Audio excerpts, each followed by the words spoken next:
मास m, एक simple pendulum है जिसमें एक स्मॉल स्फीयर जिसका मास m है, जिसको सस्पेंड किया है by a thread of length l, एक किसी थ्रेड से जिसकी लेंथ क्या है l।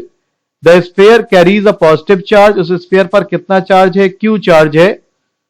The pendulum is placed in a uniform electric field of strength E, pendulum पर एक इलेक्ट्रिक फील्ड काम कर रही है directed vertically downward. Electric field का जो डायरेक्शन है बच्चों वो कैसा है, वर्टिकली डाउनवर्ड है। इन्होंने क्या रखा है, find the period of oscillation of the pendulum, pendulum पर हम लोगों को पीरियड ऑफ ऑसिलेशन फाइंड करना है, जो इलेक्ट्रिक फोर्स लग रहा है उसकी वजह से, और जी की वैल्यू को हम लोगों को निगलेक्ट करना है। सीबीएसई 2019 में आया हुआ क्वेश्चन है, जैसे कि इसमें मैं आपको बता दूं फिगर की कुछ कंडीशन इस तरीके से है। फिगर की कंडीशन अगर आप देखेंगे इस तरीके से है, और इसमें आप जब देखेंगे कि एक कोई पेंडुलम आपने देखा जिसके लोअर एंड पर आपने देखा इस तरीके से एक कोई बॉब है, और इस बॉब को हम लोग यहां पे अटैच करते हैं, और यहां पे इस बॉब पर इलेक्ट्रिक फील्ड की वजह से इस पर एक फोर्स काम करेगा, चूंकि इस पर चार्ज क्या है Q, और इलेक्ट्रिक फील्ड की वजह, इलेक्ट्रिक फील्ड का जो डायरेक्शन है वो वर्टिकली कहां है, डाउनवर्ड। तो इसे हम एक नॉर्मल अपने तरीके से एक लगा के दिखाते हैं, फिर पावर पॉइंट पे भी हम आपको इसको समझा देंगे कि पावर पॉइंट पे किस तरीके से इसको दिया गया है। जैसे मान लीजिए आपने देखा इस तरीके से एक फिगर हम लोग ले लें, जैसे सपोज आपने देखा कि ये एक कोई पेंडुलम ले लिया हम लोगों ने, और किसी टाइम ये पेंडुलम अपनी मीन पोजीशन पे यहां आ जाता है। ये आपने देखा, ये पेंडुलम आपने देखा कि मीन पोजीशन पर इस तरीके से ये पेंडुलम यहां पे आ गया।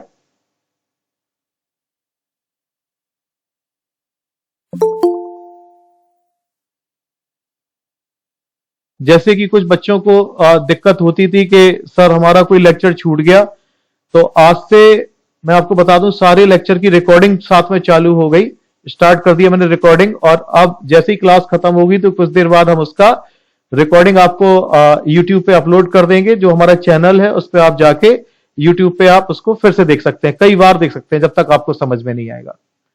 तो ये जैसे मान लीजिए अगर आपने देखा, ये अगर इस पर Q चार्ज है, तो आपको बहुत अच्छे से मालूम होना चाहिए कि जब इस पे Q चार्ज है और इन्होंने जो इलेक्ट्रिक फील्ड का डायरेक्शन लिया है कि जो इलेक्ट्रिक फील्ड है वो वर्टिकली डाउनवर्ड ऐसे काम कर रही है। तो बच्चों एक बात बताओ, अगर इलेक्ट्रिक फील्ड वर्टिकली डाउनवर्ड काम कर रही है तो हम सभी लोग जानते हैं कि formula E is equal to, आप सबको पता है कि F अपॉन Q होता है। तो F इज इक्वल टू आप देखेंगे इस तरीके से QE, इलेक्ट्रिक फील्ड की वजह से इस चार्ज पर जो पेंडुलम है उस पर लगने वाला फोर्स QE कहां काम करेगा, वर्टिकली डाउनवर्ड डायरेक्शन में काम करेगा। अब अगर हम बात कर लेते हैं कि किसी इंस्टेंट अगर ये यहां से वर्टिकल से फाई एंगल यहां पे बना रहा है, तो अगर ये वर्टिकल से ये फाई एंगल बना रहा है, अगर हम लोग इसको यहां पे एक्सटेंड कर लें, तो अगर ये एंगल बच्चों यहां पे अगर आप देखोगे फाई है, तो ये एंगल भी यहां पे फाई हो जाएगा, और जिससे ये जो QE है वो QE दो कंपोनेंट में रिजॉल्व हो जाएगा। इसका एक कंपोनेंट ये होगा QE cos फाई, और जबकि इसका जो दूसरा कंपोनेंट होगा यहां पे वो आप देख लेंगे वो क्या कहलाएगा, QE sin फाई। तो दूसरा कंपोनेंट होगा इसका यहां पे, that is QE sin phi. ये कंपोनेंट यहां पे इस तरीके से अगर आप देखेंगे आ जाता है QE sin फाई। ओके बच्चों, तो यहां पे आप मुझे ये बताइए कि यहां पर कौन सा फोर्स का, यानी कि ये तो आपको पता है कि ये F is equal to QE है, ये इलेक्ट्रोस्टैटिक फोर्स है। फोर्स का अगर आप ध्यान से देखें जो कंपोनेंट है QE sin फाई, वो इस पेंडुलम को इस मीन पोजीशन पे लाने की कोशिश करेगा। तो जानते हैं यही हमारे पास में रीस्टोरिंग फोर्स का काम करेगा। तो अगर हम लोग बात कर लें कि यहां पर रीस्टोरिंग फोर्स जो होगा, वो रीस्टोरिंग फोर्स की बात अगर हम लोग कर लें कि कौन है यहां पे रीस्टोरिंग फोर्स, तो वो रीस्टोरिंग फोर्स आपके पास में हो जाएगा F is equal to Q E sine phi. और जैसे आपको पहले से पता है कि रीस्टोरिंग फोर्स का जो डायरेक्शन होता है वो मोशन के कैसे होता है, ऑपोजिट होगा। तो यहां पर हम लोग माइनस का साइन एक लगा देंगे, तो F is equal to minus K Q E sine phi, ये आपको यहां पे देखने को मिलेगा। यहां पे अगर हम लोग बात कर लेते हैं कि if the angle phi is small, अगर एंगल फाई बहुत छोटा है तो इस कंडीशन में जो साइन फाई है वो नियरली इक्वल किसके हो जाएगा, फाई के हो जाएगा। और जब sine phi nearly equal phi के हो जाएगा तो हम लोग चाहें तो इसको लिख सकते हैं माइनस के क्यू ई, यहां पर लिख देंगे फाई। और पेंडुलम की चूंकि लेंथ एल है और ये हम लोग डिस्टेंस यहां से ओ डैश एक्स ले लेते हैं, तो ये एफ इज इक्वल टू हो जाएगा। और अगर हम कहते हैं कि पेंडुलम अल्फा एक्सेलरेशन से या ए एक्सेलरेशन से, यहां पे लिख देंगे if A is the acceleration, अगर इतने एक्सेलरेशन से ये पेंडुलम मूव कर रहा है तो इस एफ को हम लोग रिमूव करेंगे, तो F is equal to M A और ये माइनस के क्यू ई। और जैसे कि बच्चों आप सभी लोग जानते हैं, मैं साइड में लिख दूं, आपने प्रीवियस क्लासेस में पढ़ाई है, एंगल इज इक्वल टू क्या होता है, आर्क अपॉन रेडियस। तो अगर एंगल यहां पे फाई है तो इस एंगल के लिए अगर आप देखेंगे आर्क यहां पे बच्चों क्या हो जाएगा हमारे पास में एक्स, और रेडियस की अगर हम लोग बात करें तो रेडियस यहां पे आपके पास में क्या हो जाएगा, एल। तो इस फाई को जब हम लोग रिप्लेस करेंगे तो ये हमारे पास में एक्स अपॉन एल से ये रिप्लेस हो जाएगा। दूसरी चीज मैं आपको बता चुका हूं, सिंपल हार्मोनिक मोशन चैप्टर मैंने आपको पढ़ाया था। तो उसमें सिंपल हार्मोनिक मोशन चैप्टर में मैंने आपको बताया था कि अगर डिस्प्लेसमेंट का हम टाइम के रिस्पेक्ट में एक बार डिफरेंशिएशन करते हैं तो हमें क्या मिलती है, वेलोसिटी। और वेलोसिटी का अगर हम टाइम के रिस्पेक्ट में डिफरेंशिएशन करते हैं तो हम लोगों को क्या मिलता है, एक्सेलरेशन। तो हम यहां पे कह सकते हैं कि अगर एक्सेलरेशन का हम टाइम के रिस्पेक्ट में डबल डिफरेंशिएशन कर दें d2y ओवर dt2, तो यहां पर ये माइनस के क्यू ई और ये x अपॉन एल ऐसे हो जाएगा। और अगर हम m को यहां पे ले आए तो आपको एक चीज देखने को मिलेगी, d2y, यहां पे अब y इसलिए नहीं लीजिए, आप x ही ले लीजिए क्योंकि हम लोग x लेके चल रहे हैं, तो यहां पे आप x ही ले लीजिए, d2x ओवर dt2, और यहां पे भी हम लोग लिखेंगे d2x ओवर dt2। और जब इस m को हम लोग यहां पे लेके आएंगे तो minus K Q E upon m into L और इंटू एक्स। अगर आप स्टूडेंट्स यहां पे एक चीज देखेंगे तो आपको बहुत अच्छे से क्लियर है कि वेयर यहां पे अगर आप देख लेंगे Q E upon M into L, चूंकि क्यू बॉब जो हमारे पास में है पेंडुलम का उस पर चार्ज है, ई इलेक्ट्रिक फील्ड है, जबकि एम इस पेंडुलम का मास है और एल ये सब कुछ कांस्टेंट है। तो Q E upon M into L अगर हम इसे कांस्टेंट ले लेते हैं तो आपको मैं एक चीज बतला दूं, d2x ओवर dt2 ये जानते हैं डायरेक्टली प्रोपोर्शनल होगा माइनस एक्स के। और आपको जैसे कि पता है क्लास 11th में आपने एसएचएम चैप्टर पढ़ा होगा, तो उस एसएचएम चैप्टर में आपने पढ़ा होगा कि अगर यहां पे acceleration is directly proportional to the displacement and its direction is opposite to its motion. जो एक्सेलरेशन है वो अगर आप देखेंगे डिस्प्लेसमेंट के कैसे है, डायरेक्टली प्रोपोर्शनल है, उसका डायरेक्शन कैसा है, अपोजिट है, तो हम लोग कह सकते हैं कि ये जो पेंडुलम है वो सिंपल हार्मोनिक मोशन कर रहा है। और आपको मालूम होना चाहिए बहुत अच्छे से कि डिस्प्लेसमेंट इक्वेशन यहां पे अगर आप देखेंगे सिंपल हार्मोनिक मोशन की, यहां पे अगर हम लोग बात कर लें कि displacement equation of SHM, simple harmonic motion की डिस्प्लेसमेंट इक्वेशन जो होती है वो होती है d2x upon dt2 is equal to minus K omega square into X. ये सब कुछ क्लास 11th में है सिंपल हार्मोनिक मोशन में। तो जब अगर हम इन दोनों इक्वेशन को इक्वलाइज कराएंगे, जब इन दोनों इक्वेशन को कंपेयर कराएंगे, compare equation first and second, तो आपको एक चीज देखने को मिलेगी, omega square is equal to Q E upon M into L ये आएगा, या 1 upon omega is equal to, अगर आप इसको करेंगे या अभी आप इसको देख लेंगे 1 अपॉन ओमेगा करेंगे तो ओमेगा इज इक्वल टू अगर आप इसको रेसिप्रोकल करेंगे तो आपको एक चीज देखने को मिलेगी, m इंटू एल और अपॉन नीचे कितना हो जाएगा QE। और ओमेगा की वैल्यू हम लोग जानते हैं, जैसे कि क्या होता है 2 पाई अपॉन टी, तो यहां पे 2 पाई अपॉन टी, और ये यहां पे हम लोग देख सकते हैं m इंटू एल अपॉन कितना हो जाएगा QE। यह टाइम पीरियड जो सिंपल पेंडुलम का होगा, जब कभी वो इलेक्ट्रिक फील्ड जो कि परपेंडिकुलर डाउनवर्ड डायरेक्शन में है, तो इसका ये रिलेशन आएगा t is equal to 2 pi under root m into L upon QE। अगर आप क्लास 11th में जाएंगे तो आपको पढ़ाया गया होगा वहां पे time period of the simple pendulum के लिए जब g काम करता है तो t is equal to 2 pi under root L upon G होता है। और जब स्प्रिंग के लिए हम लोग करते हैं कि जब कभी किसी बॉडी को स्प्रिंग से अटैच कर दें तो उसके लिए टाइम पीरियड का, तो आपके टीचर ने आपको बताया होगा t is equal to 2 pi under root M upon K. तो वो जितने भी एक्सप्रेशन है अगर आप ध्यान से देखेंगे वो सब इसी मेथड से लगते हैं जैसे कि मैंने लगाया। तो एक बार फिर से मैं आपको समझा देता हूं कि चार्ज Q, बॉब पे कितना चार्ज है Q, और चूंकि इलेक्ट्रिक फील्ड का डायरेक्शन वर्टिकली कैसे है डाउनवर्ड, तो इलेक्ट्रिक फील्ड की वजह से इस चार्ज पर जो लगने वाला फोर्स होगा that is F is equal to क्या होगा QE। और ये QE दो कंपोनेंट में रिजॉल्व होगा, QE sin फाई और ये क्या होगा QE cos फाई।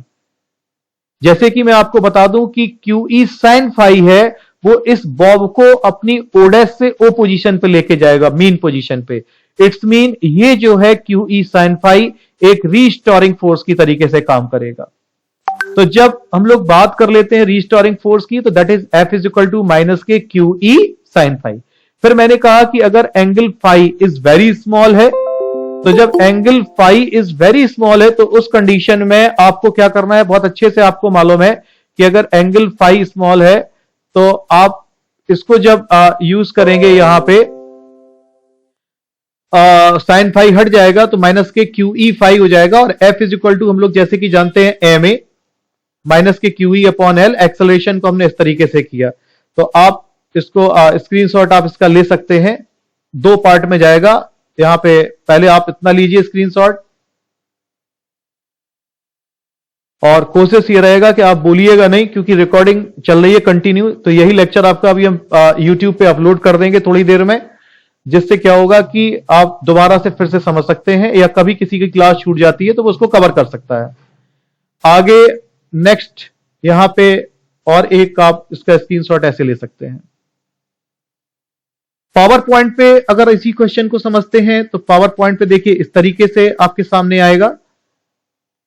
जैसे मान लीजिए जो रीस्टोरिंग फोर्स है, रीस्टोरिंग फोर्स जैसे आप देखेंगे F is equal to minus K QE sin phi.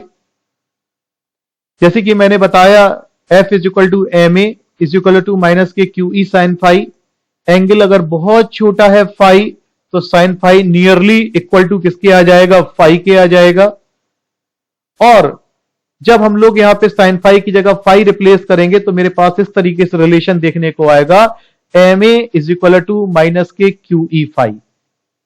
Okay students, then अब हम लोग यहां पे क्या करने वाले हैं, A की जगह d2x ओवर dt2, और जो फाई था angle is equal to arc upon radius यानी कि minus QE x upon L।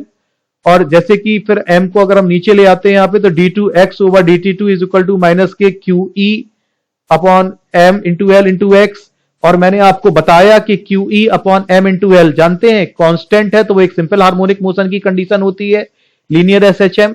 और लीनियर SHM का जो फॉर्मूला होता है d2x over dt2 is equal to minus K omega square into X.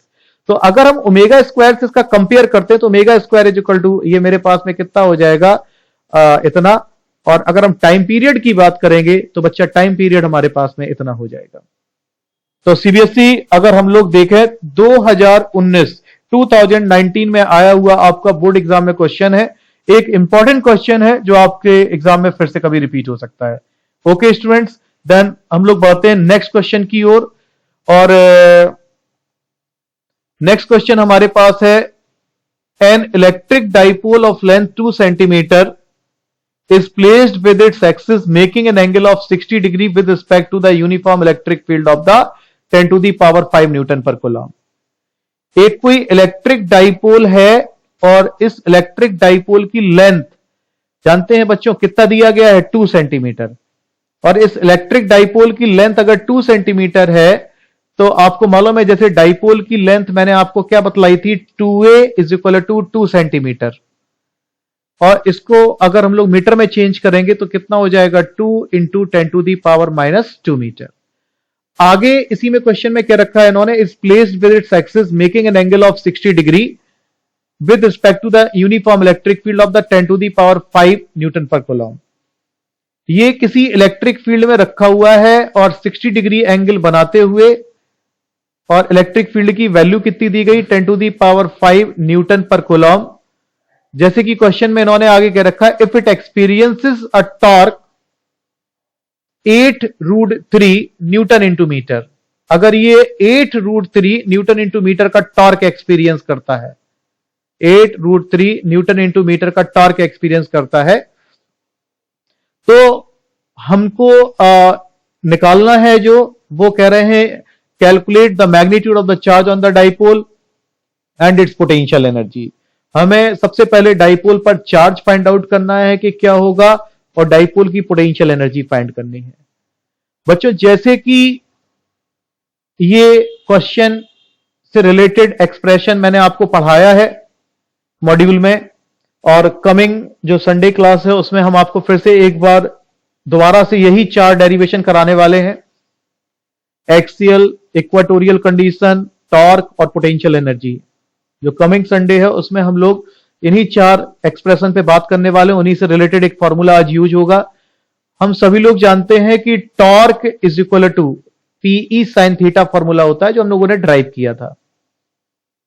तो यहां से अगर हम लोग बात कर लें तो P is equal to tau upon E sine theta. अगर हम लोग देख लेंगे टॉर्क, जैसे कि आपने देखा कि 8√3 दिया गया है, इलेक्ट्रिक फील्ड E की वैल्यू यहां पे आप देख रहे हैं 10⁵ दी गई है, और अगर साइन थीटा की बात कर लें तो वो कितना है, साइन 60।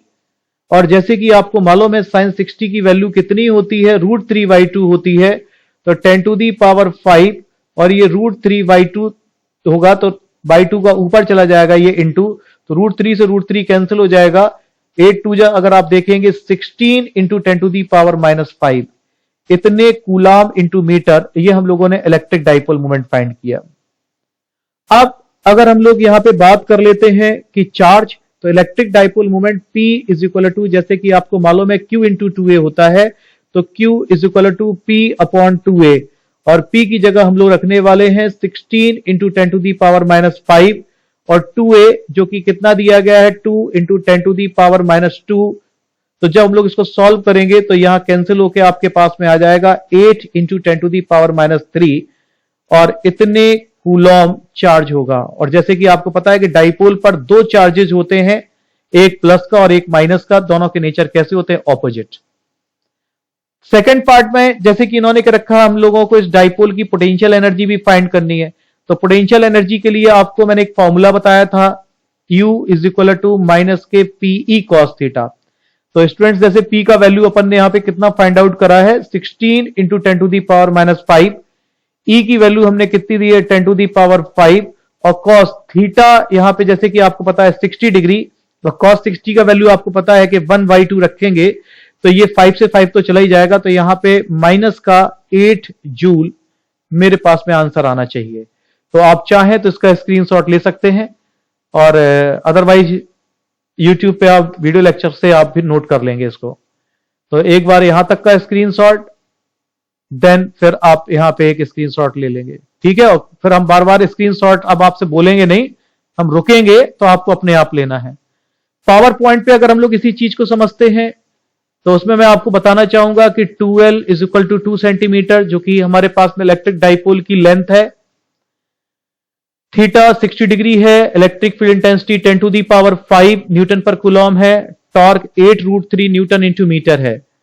और अगर हम लोग फॉर्मूला यूज करते हैं tau is equal to PE sine theta, तो यहां से हम लोग P की वैल्यू, इन्होंने पहले P का यहां पे Q इंटू 2L रख दिया है, तो यहां से हम लोग Q की वैल्यू को फाइंड आउट कर सकते हैं यहां पे, और Q की वैल्यू जैसे 8 इंटू 10⁻3। अब अगर हम लोग पोटेंशियल एनर्जी फाइंड करेंगे तो मुझे पता है minus K PE cos theta. तो हम लोगों ने क्या किया था, जो इसको मैन्युअली सॉल्व किया था, उसमें हम लोगों ने पहले ही P एक बार निकाल लिया। अगर आप यहां पे देखेंगे तो हम लोगों ने P पहले ही एक बार कैलकुलेट कर लिया अपना, तो मुझे बार बार P निकालने की जरूरत नहीं पड़ रही। ये हमने एक बार P यहां पे फाइंड आउट कर लिया, क्योंकि P की मुझे यहां पे भी जरूरत है और P की मुझे यहां पे भी जरूरत है। बार बार 2Q इंटू एल पुट करना है, तो इससे बेटर है कि आप अब देखो यहां पे भी आप Q इंटू 2L पुट कर रहे हो, वहां पे भी कर रहे थे, एक बार P फाइंड आउट करके आप इस आंसर को ऐसे फाइंड आउट कर सकते हैं। ओके बच्चों, तो देन हम लोग बढ़ते हैं अपने नेक्स्ट क्वेश्चन की तरफ, जो कि आपके सामने कह रखा है इस क्वेश्चन में इन्होंने 2 point charges Q1 is equal two plus microcoulomb and Q2 is equal to plus 4 microcoulomb are placed 2 meter apart in air. At what distance Q1 along the line joining the two charges will the net electric field be 0? एक बहुत अच्छा question क्या रखा है इन्होंने, CBSE 2020 में latest आया हुआ क्वेश्चन है। मैं इसको यहीं पे आपको समझाने की कोशिश करूंगा। जैसे इन्होंने क्या रखा है कि एक कोई चार्ज मेरे पास Q1 और Q1 की वैल्यू आपके पास प्लस के 1 माइक्रोकूलम दिया गया है, यानी कि 1 into 10 to the power minus 6 coulomb. जबकि एक कोई दूसरा चार्ज यहां पे Q2 जो कि मेरे पास में कितना है, प्लस के 4 माइक्रोकूलम है, यानी कि 4 into 10 to the power minus के 6 कूलम है। और ये दोनों चार्जेस एक दूसरे से इस तरीके से सेपरेट करके रखे गए हैं 2 मीटर की डिस्टेंस पर। ये ए और ये बी। एक इंपॉर्टेंट क्वेश्चन है, इस तरीके के क्वेश्चन बोर्ड परीक्षा में सबसे ज्यादा पूछे जाते हैं, ये ध्यान रखिएगा आप। इन्होंने क्या रखा, बताओ इन दोनों चार्जेस को मिलाने वाली किस लाइन पर इलेक्ट्रिक फील्ड इंटेंसिटी 0 होगी। तो बच्चों शायद मैंने आपको छोटा सा मेथड बताया था, उसमें मैंने आपसे कहा था कि अगर दोनों चार्जेस सेम नेचर के हैं, अगर दोनों प्लस हैं या दोनों माइनस हैं, तो इक्विलिब्रियम की कंडीशन कहीं बीच में मिलेगी। अगर एक प्लस और एक माइनस होगा तो इक्विलिब्रियम की कंडीशन कहां मिलेगी, आपको आउटसाइड मिलेगी। तो चूंकि यहां पे आपने देखा कि दोनों चार्जेस प्लस के हैं, सेम मेथड के हैं, तो हम लोग लिख देते हैं कि पहले चार्ज से x डिस्टेंस पर, यानी कि यहां पर एक कोई पॉइंट P ले लेते हैं जहां पर नेट इलेक्ट्रिक फील्ड इंटेंसिटी क्या हो जाएगी, 0। तो स्टूडेंट्स अगर ये पूरा 2 मीटर है, ये x ले लिया हमने, तो ये कितना हो जाएगा आपके पास 2 माइनस x। अब हम बात कर लेते हैं Q1। जैसे कि मैंने आपको बताया था कि due to the positive charge की वजह से जो इलेक्ट्रिक फील्ड इंटेंसिटी होती है वो कहां काम करती है, अवे फ्रॉम द चार्ज। अभी पिछले संडे में मैंने आप लोगों को एक्स्ट्रा क्लास में इस चीज के बारे में बताया था। तो आप देख रहे हैं कि Q1 जो है ये पॉजिटिव चार्ज है, तो इसकी वजह से पॉइंट P पे जो इलेक्ट्रिक फील्ड इंटेंसिटी का डायरेक्शन होगा वो कैसा होगा, अवे फ्रॉम द चार्ज। और अगर हम लोग Q2 चार्ज की वजह से बच्चों बात करेंगे कि Q2 चार्ज की वजह से, तो Q2 चार्ज की वजह से आप देख रहे हैं ये भी पॉजिटिव है, तो इसकी वजह से पॉइंट P पे जो इलेक्ट्रिक फील्ड होगी वो भी कैसे काम करेगी, अवे फ्रॉम द चार्ज, यानी कि E2 ये काम करेगी। तो अगर हम लोग बात कर लेते हैं यहां पे कि जो नेट इलेक्ट्रिक फील्ड है, यहां पे अगर हम लोग बात कर लें कि net electric field at point P, तो आपको पता है कि net point electric field point P पे क्या है, 0। और वेक्टर E1 और वेक्टर E2 इन दोनों की डायरेक्शन कैसे है, अपोजिट। और जब दो वेक्टर ऑपोजिट डायरेक्शन में होते हैं तो उनका रिजल्टेंट आपको पता ही है माइनस होना चाहिए यहां पे। तो ये vector E1 minus vector E2 यहां पे हम लोग ऐसे रखेंगे।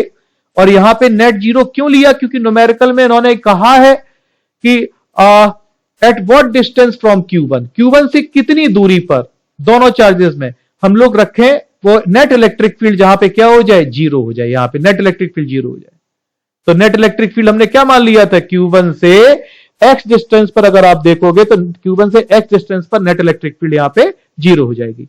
तो बच्चों जब हम लोग इसको देखेंगे तो magnitude of vector E1 is equal to magnitude of vector E2, और जब वैल्यू पुट करेंगे तो आपको पता है 1/4 pi epsilon not Q upon R square होता है इलेक्ट्रिक फील्ड इंटेंसिटी का। तो यहां पे Q1 अपॉन R स्क्वायर का मतलब यहां पे हम लोग क्या कर देंगे, x स्क्वायर। और E2 को रखेंगे तो ये क्या हो जाएगा, 1/4 पाई एप्सिलॉन नॉट, और यहां पे ये Q2 और इसका डिस्टेंस कितना है, 2 माइनस x का होल स्क्वायर।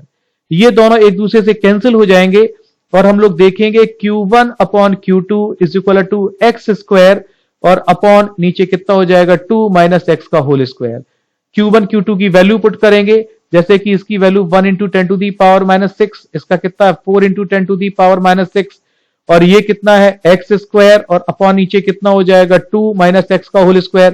तो ये पावर से सब ये चला जाएगा और दोनों स्क्वायर उठाएंगे तो यहां अंडर रूट आ जाएगा 1/4 is equal to X upon 2 minus x.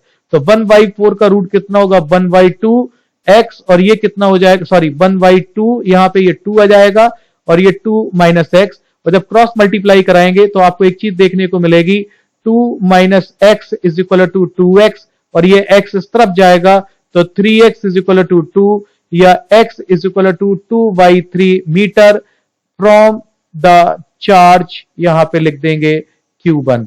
यानी कि हम कह सकते हैं कि Q1 से कितनी डिस्टेंस पर 2/3 मीटर डिस्टेंस पर नेट इलेक्ट्रिक फील्ड इन दोनों चार्जेस की वजह से क्या होगी 0। ओके स्टूडेंट्स, तो हम पावर पॉइंट की तरफ बढ़ेंगे। आपको इस न्यूमेरिकल से लेके कुछ भी करना है तो देखिए, उसको इरेज कर रहे हैं हम इसको। अगर स्क्रीनशॉट लेना है, बार बार नहीं बोलेंगे ये चीज आप लोगों से, क्योंकि रिकॉर्डिंग मोड पे जा रहा तो ये अच्छा नहीं लगेगा। आज चूंकि फर्स्ट डे रिकॉर्डिंग मोड का है, आप स्क्रीनशॉट ले लिया करो तुरंत ही। इरेज करेंगे इसको और पावर पॉइंट पे समझाएंगे इसी चीज को। देखिए पावर पॉइंट पे आपने देखा electric field at point P due to Q1 आपको पता है इस तरीके से, और जब नेट इलेक्ट्रिक फील्ड निकालेंगे तो 0, और यहां पे अगर आप देखेंगे E1 is equal to E2, ये मैंने फिगर यहां पे दिया है जैसे कि पहले अपने उस पॉइंट में बनाया था, और K Q1 अपॉन ये, इनको ऐसे K से K कैंसिल। यहां पे बच्चों आपको मैं बता दूं कि जो K है वो 1/4πε0 को डिनोट कर रहा है, कांस्टेंट, इसको हमने दोनों जगह K ले लिया है। और यहां पे जब हम लोग इसकी वैल्यू देखेंगे तो जब क्रॉस मल्टीप्लाई कराएंगे इसको, तो हम लोग इसका आंसर फाइंड आउट कर सकते हैं। क्रॉस मल्टीप्लाई कराने पे इसका आंसर हम लोग यहां पे फाइंड आउट कर सकते हैं। तो आप इस तरीके से देख सकते हैं कि x is equal to 2/3 metre पर नेट इलेक्ट्रिक फील्ड 0 होगी। Okay student.